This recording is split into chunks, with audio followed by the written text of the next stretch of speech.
and welcome back to another video today.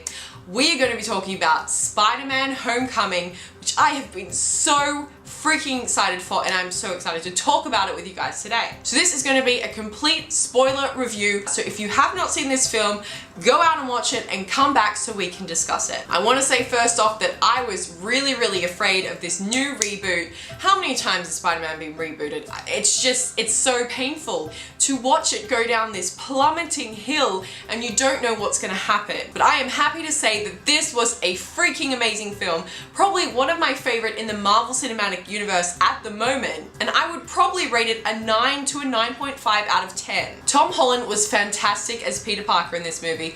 Of course, we did see a little bit of him in Civil War, but this was completely about him and he could really come into his own. But Tom Holland plays an excited young Peter Parker. This is the youngest we've ever seen Spider-Man in a cinematic film, 15 years old in high school. So because this was in high school, obviously the demographic was leaning a little bit towards a younger Marvel audience, but this does not mean in any way that adults will not enjoy this film. It was fantastic and you will have such a fun time watching it. So I really love the integration of social media in this film because it really connected with what younger audiences are basically using today in their lives. So YouTube segments, we've got Peter Parker vlogging his whole time in Civil War, meeting Captain America and all different kinds of things, Ant-Man and everything in the background, all being vlogged by Peter Parker. We got to see a little bit of his personality through that, which was fantastic. So it was a very different and unique approach in a Marvel film, but I feel like it really hit its mark of connecting with the younger Marvel audiences. I was also kind of glad that they did the whole skipping of the backstory in this film. Of course, it was obvious he already had his Spider-Man powers, so they weren't really going to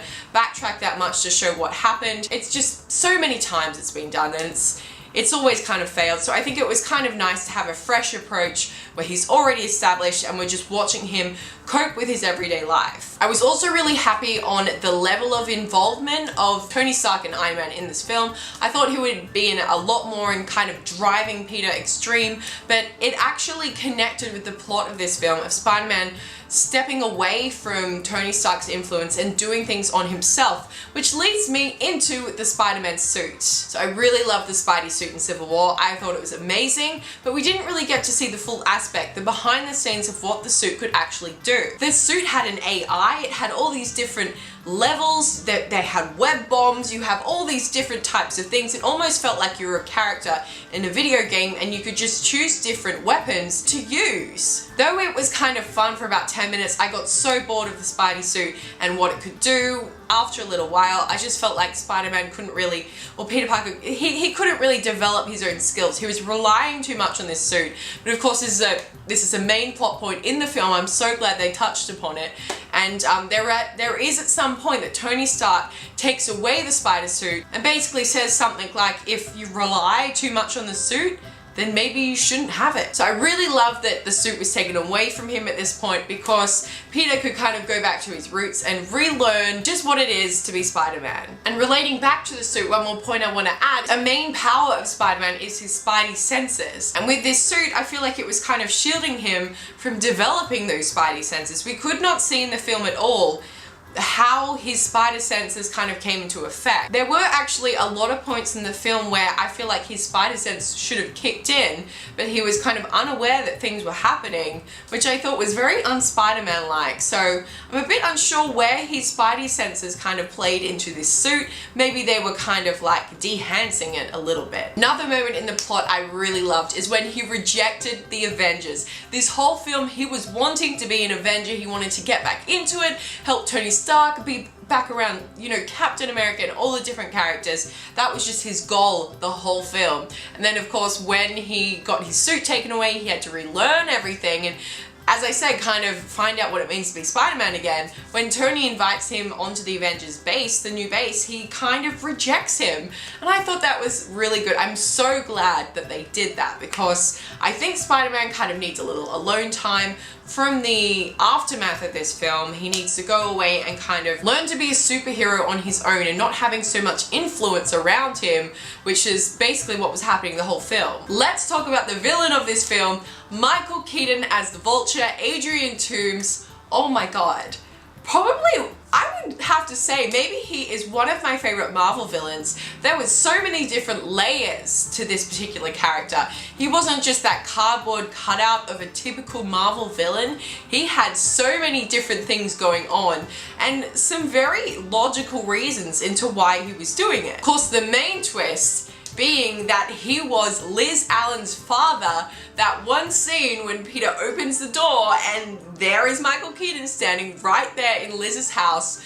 My first thought, of course, was that he had found out who he was and he kind of just taken everyone and he was like gonna, you know, use them as bait against Peter. But after a little while, you notice that things weren't, you know, happening the way you thought they would, and it turns out he was Liz's father. And at that point, just my favorite scene of the whole film was the car scene, or basically the whole lead up to the car scene with Adrian and Peter kind of facing off against each other. Adrian's kind of piecing together that Peter Parker is in fact Spider-Man, and then they arrive at the homecoming dance and Liz has to leave because Adrian wants to have the father chat with Peter, and he just comes out straight away and says it. You're Spider-Man and this is what's gonna happen and you have to, you know, understand where I'm coming from, and basically threaten him, but in a non-super threatening way, even though he's got a Glock pointed at his face. Another one of my favorite scenes in this film is definitely after Peter has fought the Vulture and that whole building collapses on him and he can't stand up. He's trapped under that building, and in that moment you just feel so much pain for him. He's terrified, absolutely terrified. I don't feel like I've actually seen this in a superhero yet, but it really kind of brought the reality to the situation that Spider-Man is just a kid. He's a 15-year-old kid and he's dealing with all this crazy crap. So I really enjoyed his vulnerability in this section, and that we could see that he's really just a human like any of us. I also love what they did with Shocker in this film. I know a lot of other people didn't think he was that good, but I really like the fact that they shoved this guy, the first one, in our face as Shocker, and then he got like killed by the Vulture almost instantly, and then some other guy got the Shocker gloves and became the second Shocker. It was definitely a bit shocking that that happened, but I kind of liked the way they did it and kind of kept the audience a little bit on their toes about who was going to survive this film and who wasn't. Another character I want to talk about is Flash in this.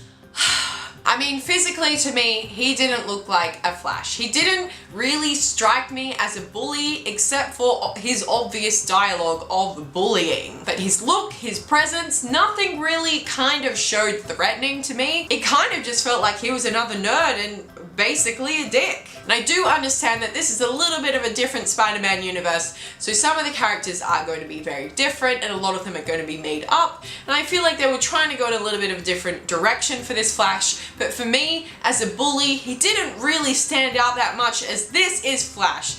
This is possibly going to be Venom. I just can't see it. The last key thing I want to talk about is Zendaya. Zendaya as Michelle, or how she was revealed as MJ at the end of the film. I have to be honest here and say that I absolutely hated this development. I didn't really like Zendaya's character this whole film. I felt she was very weird and kind of pointless, and the film could have existed without her being in it. And I know Zendaya has a lot of star power, and it was a big reason of why she was brought onto the project, because Tom Holland and a lot of the other actors were relatively unknown. Bringing a really big star like Zendaya and connecting her to the project meant that it was a little bit of a safeguard for Marvel. And I would have been completely fine with her just staying as a character called Michelle and continuing on the films, and maybe they just didn't even touch MJ. But no, they had to connect it to MJ after all the rumors, and then it came to the point that she is MJ. She is Michelle, but also MJ. And I'm not triggered because she is not white. That has nothing, absolutely nothing to do with the character at all. My rage is that she's not Mary Jane. Her character, her personality is not Mary Jane. She's some other character that they've created in this universe and kind of decided, hey, let's just pass her off as this character. Why couldn't she just stay Michelle? But overall, I don't think I really have any negative points about this film, except for the few that I mentioned, MJ and a few other things. I absolutely loved it. Guys, if you have not seen Spider-Man Homecoming, you need to go see it. I don't know why you'd be watching this video with all these spoilers if you haven't seen Spider-Man, but I'm assuming you have seen Spider-Man, so I want to know what you guys thought of the film by leaving a comment below. Let me know what your favorite scene was and what you rated the film out of 10. If you enjoyed watching this video, give it a like and subscribe, and you can follow me on any social media that is in the description below. I've got Twitter, I've got Instagram, I've got Goodreads, all below. Guys, as always, thank you so much for watching, and I will see you very, very soon. Goodbye.